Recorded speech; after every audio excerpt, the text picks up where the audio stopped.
In 63 BC, the Roman general Pompey led his legions into the land of Judea.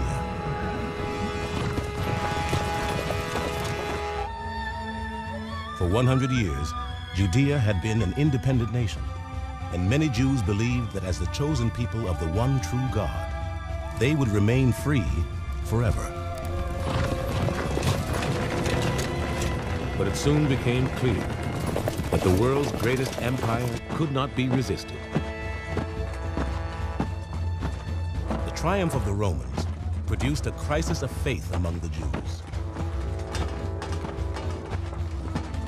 For some, the only explanation was that the final battle between good and evil, the end of days, was at hand.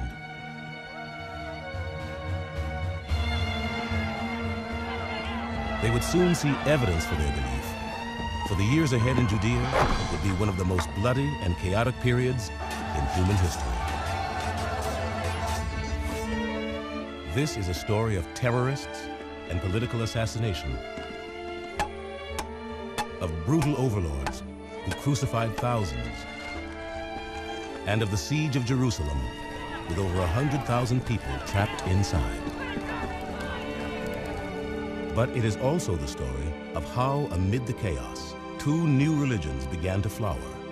Religions that would change mankind's ideas about justice, mercy, and God.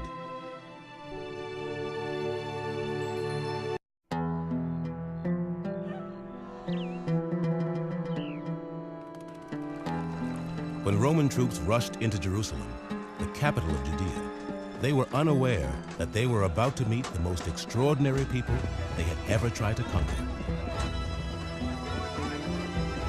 The defenders of the city retreated not to a fortress, but to the temple of their unique God to make their last stand. According to the historian Josephus, when the Romans attacked the temple, their commander, Pompey, was amazed by the behavior of the Jewish priests. Pompey could not but admire that they did not at all intermit their religious services, even when the temple was being attacked on all sides. Nor, indeed, even when the temple was actually being taken, did they leave off the divine worship that was appointed by their law.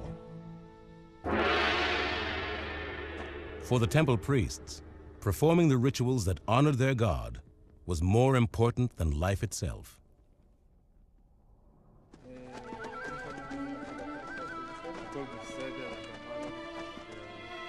For centuries, reports that the Jews believed there was only one God in the universe had fascinated the other peoples of the ancient world.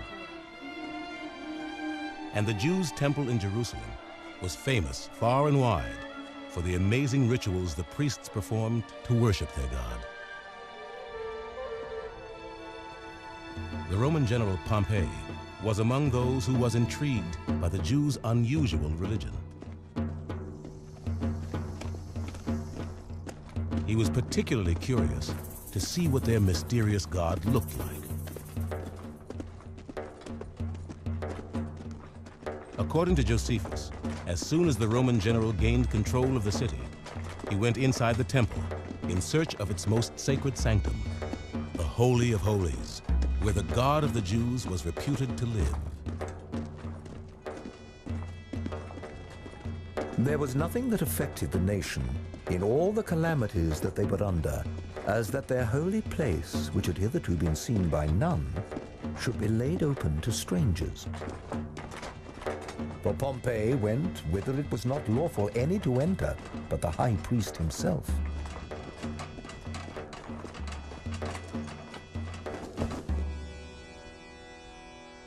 Instead of the great statue of marble or bronze that he expected, Pompey saw nothing.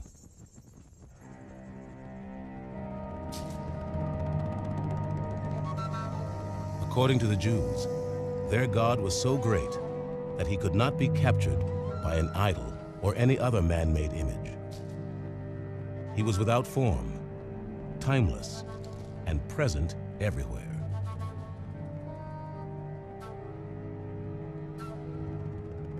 To Romans like Pompey, it was incomprehensible that the Jews would be so dedicated to the worship of a single God. Like the rest of the ancient world, the Romans had a huge pantheon of gods, but their most deeply held belief was that might made right. That conviction had won the Romans control of an enormous empire. To them, Judea was only a tiny piece in a great strategic puzzle. They needed to conquer Judea in order to gain easy access to Egypt.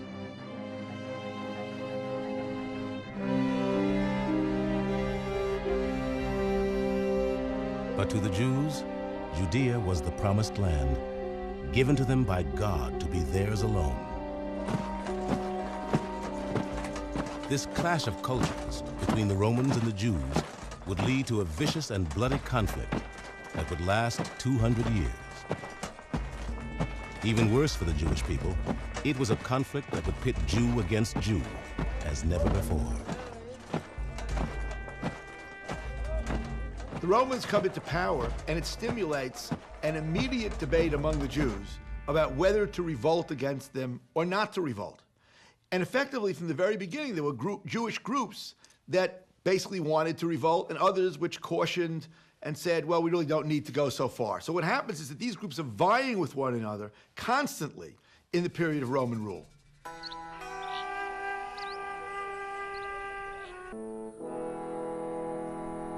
With the rebels determined to revolt, and other Jews convinced that it would be insane to rebel against Rome, the people of Jerusalem could hardly have been more divided.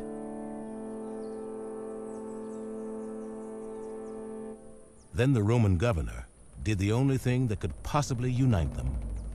He ordered an attack on the temple. In 67 AD, Roman soldiers burst through the gates of Herod's temple, bent on plundering it. The governor was eager to steal the vast treasures of God which it held, and his soldiers killed all those they came upon as they forced their way in. Outraged at the attack on the seat of God on earth, rebels and non-rebels alike united to repel the assault.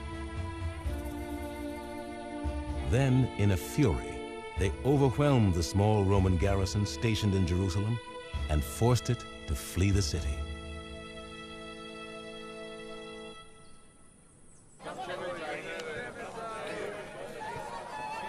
With Jerusalem suddenly free of Romans, many in the city were seized by a giddy euphoria. The Zealots' dream of an independent Judea seemed tantalizingly within their grasp. But others argued that more fighting could only lead to catastrophe.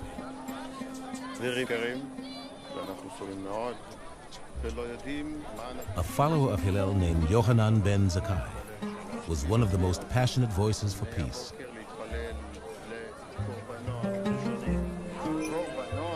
At the risk of being targeted by the Zealots for assassination, Yohanan told his students that it didn't matter who ruled Judea.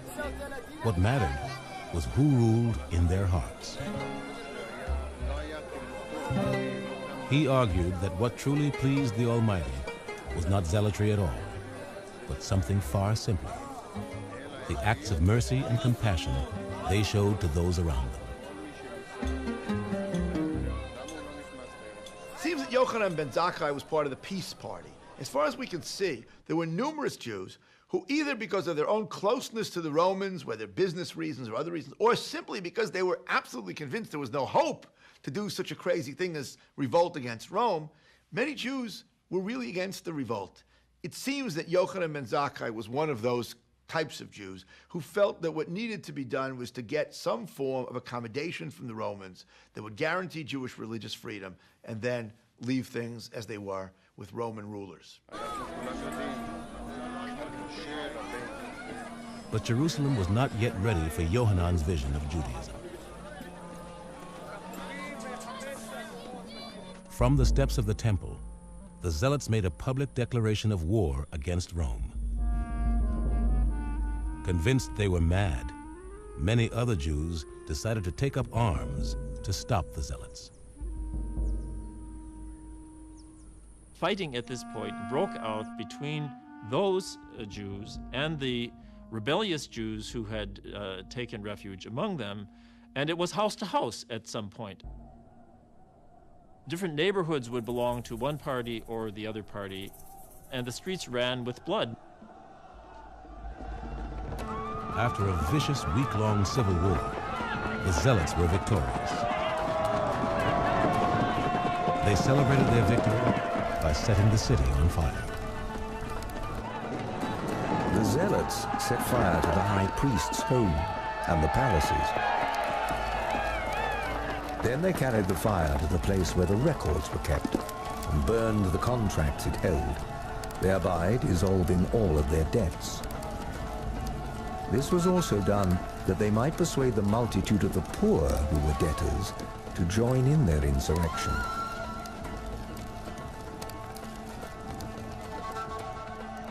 News of the Zealots' uprising against Rome soon reached the nearby city of Caesarea. Outraged, Romans and Syrians in Caesarea massacred thousands of their Jewish neighbors. In revenge, Jews throughout Judea began killing Syrians and Romans living among them. It was common to see cities filled with bodies, still lying unburied, and those of old men mixed with women and infants, all dead.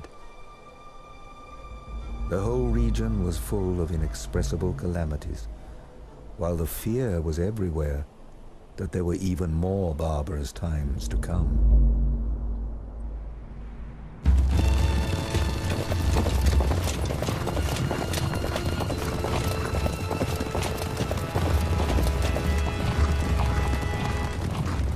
The Romans were determined to crush the rebellion before it inspired others in their far-flung empire to challenge their rule. They dispatched their greatest general, Vespasian, into Judea to lead an army of over 60,000 men. Vespasian marched to the city of Gadara and quickly took it, for he found it destitute of any men fit for war. He then killed all the children, the Romans having no mercy on any age whatever, and this was done out of the hatred they bore the rebels. As news of Vespasian's atrocities swept through Judea, Jews throughout the region began fleeing before his army toward Jerusalem. When the Roman army finally reached the city, Josephus estimated that more than 100,000 people were trapped inside its walls.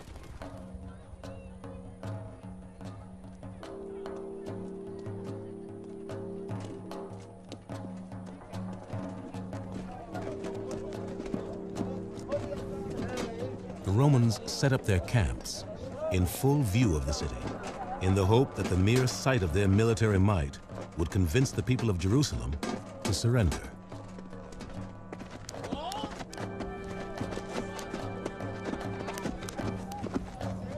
Their force was composed of 3 battle-hardened legions drawn from garrisons in Rome, Egypt, and Syria. They were armed with catapults, battering rams, siege engines, the fearsome weapons of war that had helped them conquer the world from England to Persia.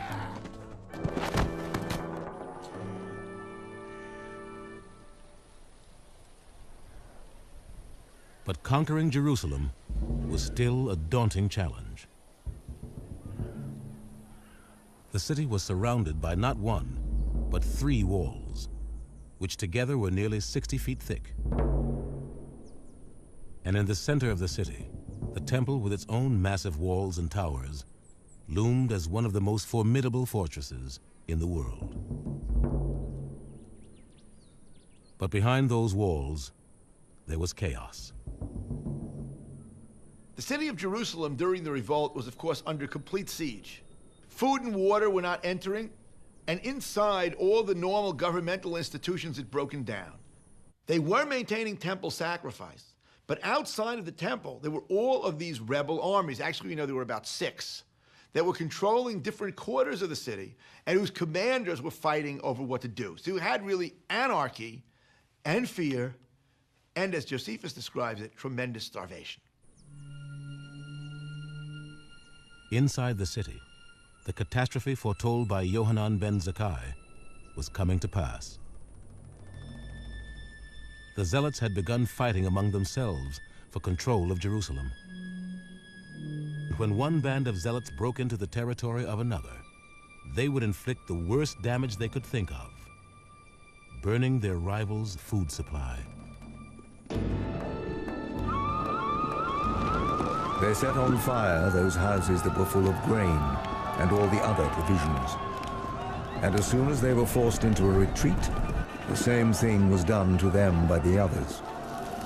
Accordingly, it came to pass that almost all the grain in the city was burned, which would have been sufficient to survive a siege of many years.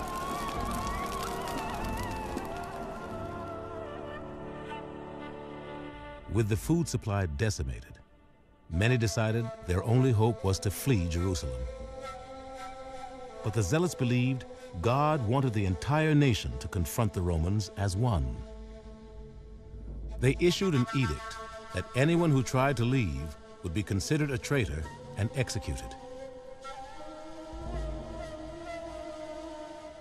It's in many ways like the militarists within any society in our own time.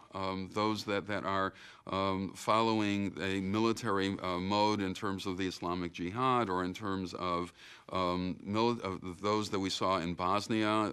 In other words, those that decide that the only way to work is through military means. And that was a scary time for all Jews in Jerusalem at that time, because most of them were not zealots. As the siege wore on, the situation inside Jerusalem grew more and more desperate.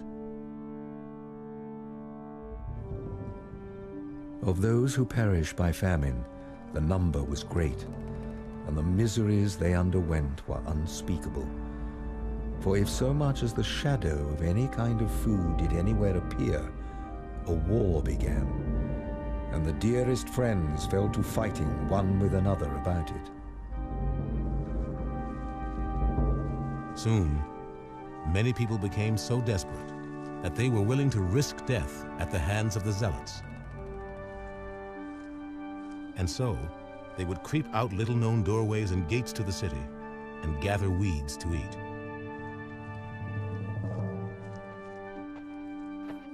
But outside the city walls, they risked capture and incredibly brutal treatment at the hands of the Roman legionnaires. The Nazi Holocaust of the 20th century has seemed to be an endless stream of ghastly stories, fiendish stories of cruelty that seems to defy the human imagination. But there's an appalling stream of such stories from this Holocaust as well. For example, as people began to attempt to leave the besieged city secretly, when they were captured, mercenaries working for Rome would disembowel them, thinking that they might have swallowed gold or jewels, and that they were hoping then to recover these after they defecated them later on. This is not a strange or unusual practice on the part of people fleeing during time of war. Guessing that this might have happened, they literally eviscerated these people looking for the occasional ruby or gold coin.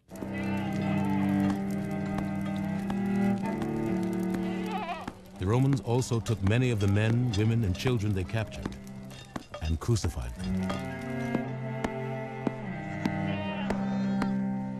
At the time of the siege of Jerusalem, thousands were crucified. The historian Josephus says that the hills around the city were deforested. So many trees were chopped down to make crosses on which to crucify Jews. Josephus also describes what I would call terror crucifixions. The city was still under siege, still holding out against the Romans, but crosses were erected on the hillsides around it so that the people inside could see what awaited them if they continued their resistance.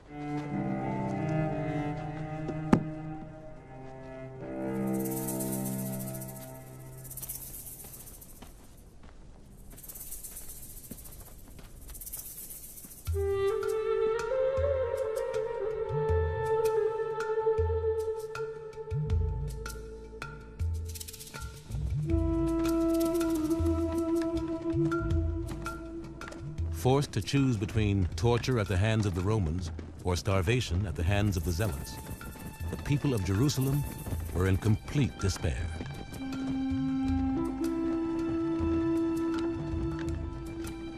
A deep silence and a kind of deadly night seized upon the city. Those that were distressed by the famine were desirous to die, and those already dead were thought happy. It was the last chance for anyone hoping to escape alive.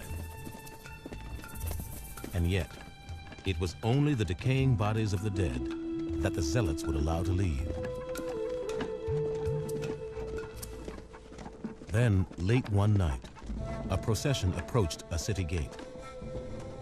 It was a group of students carrying the body of Yohanan ben Zakkai, who had advocated peace instead of war. According to the Jewish book of tradition and law, the Talmud, the Zealots were suspicious. Some of the guards asked, "Who is this?" The disciples answered, "A dead body. Don't you know that dead bodies may not be kept in Jerusalem overnight?"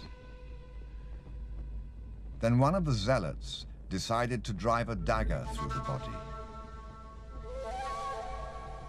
But one of the disciples restrained him by saying, "Do you want to be remembered as the man who pierced the body of the Master?" So they opened the gate for the bier, and it left the city.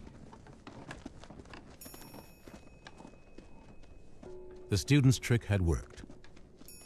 Outside the gate, Yohanan sprang up alive from the bier, on which he had been surrounded by rotting meat. Then he hurried away from Jerusalem. Yohanan was convinced the starving rebels could no longer defend the city or the temple. And he had decided that the very survival of Judaism was on his shoulders.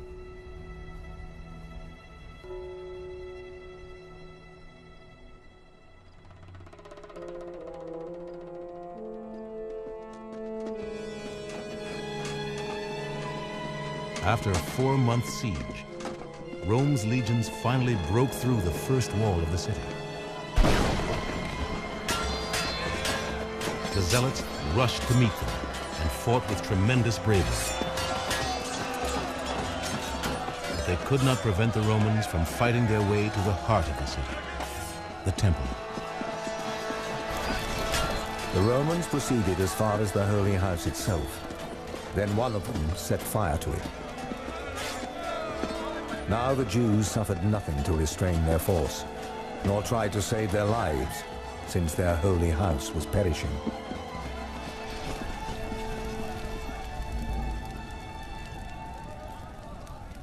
The temple, the only place on earth, according to the Bible, where God could be worshipped, was laid to waste by the Romans. As for a great part of the people, they were weak and without arms, and had their throats cut wherever they were caught. In the temple, around the altar, lay dead bodies heaped one upon another, and at the steps going up to it ran a great quantity of their blood. In the history of the world, no nation has ever suffered such a calamity. The destruction of the temple in the year 70 was the greatest catastrophe and trauma to happen to the Jewish people, I would argue, until our own time in the Holocaust. It was the center of the economic life of the Jewish people, as if the Federal Reserve was housed in the temple. It was the center of the judicial life. The Supreme Court was housed in the temple. It was the center of the religious life, as if the high priest was the chief rabbi, centered in that building. And in a matter of hours, it was gone.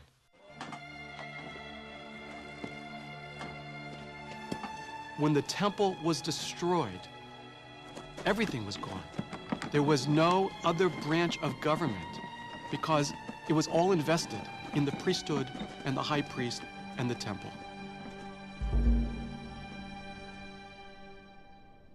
With the seat of God on earth in ruins, the religion of the priests and their rituals was lost forever.